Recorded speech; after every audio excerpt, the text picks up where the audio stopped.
హృదయపూర్వకమైన నమస్కారాలు తెలియజేసుకుంటున్నాం. ఇదివరకు కాలంలో ఇన్వెస్టర్స్ సదస్సు అంటే ఏదో పెట్టారు, ఏదో లక్షల కోట్లు వస్తున్నాయి, అది ప్రాక్టికల్గా గ్రౌండ్ అయ్యేటప్పటికి వస్తాయా రావా అనే సందేహంతో ఉండేది. కానీ ఇప్పుడు ఈ కూటమి సర్కార్ వచ్చిన తర్వాత ఏదైతే మన ఇన్వెస్ట్మెంట్స్ ఎంఓయూస్ సైన్ చేయటం జరుగుతుందో సుమారు 10 లక్షల కోట్ల రూపాయలు ఇన్వెస్ట్మెంట్స్ వచ్చే సిచ్యువేషన్ ఉంది. ఇవన్నీ కూడా బోగస్ మాటలు కాదు, పొలిటికల్ మాటలు కాదు.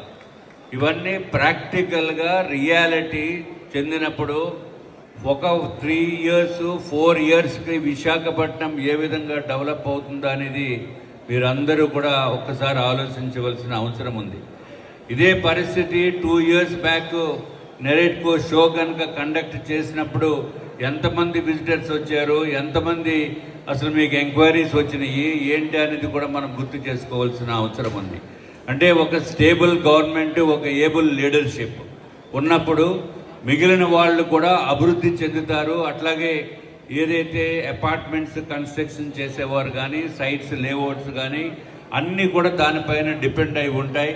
ఇప్పుడు ప్రభుత్వము అత్యంత అద్భుతంగా ఒక విజనరీ లీడర్ అయిన గౌరవ ముఖ్యమంత్రి నారా చంద్రబాబు నాయుడు గారితో పాటు అట్లాగే పవన్ కళ్యాణ్ గారు, అట్లాగే కేంద్రం నుంచి భారతీయ జనతా పార్టీ మన ప్రైమ్ మినిస్టర్ అయిన నరేంద్ర మోడీ గారు పూర్తి సహాయ సహకారాలు అందిస్తున్న వలన అట్లాగే ఆంధ్ర రాష్ట్రంలో విశాఖపట్నం ఒక అత్యంత అద్భుతమైన నగరంగా ప్రపంచ వ్యాప్తి చెందే విధంగా విశాఖపట్నం తయారవుతుంది అని చెప్పడానికి ఏమాత్రం సందేహం లేదు.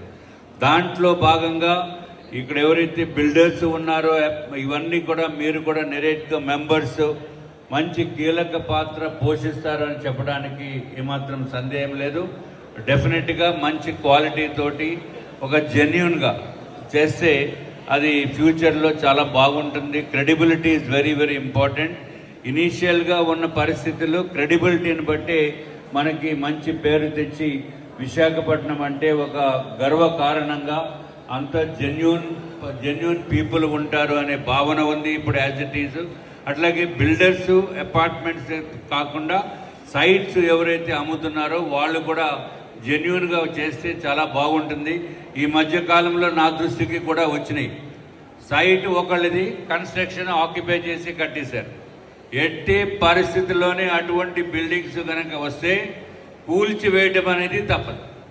సైటు ప్రాపర్టీ ఒకళ్ళది పెట్టినప్పుడు వేరే వాళ్ళు వచ్చి ఆక్యుపై చేసి బిల్డింగ్స్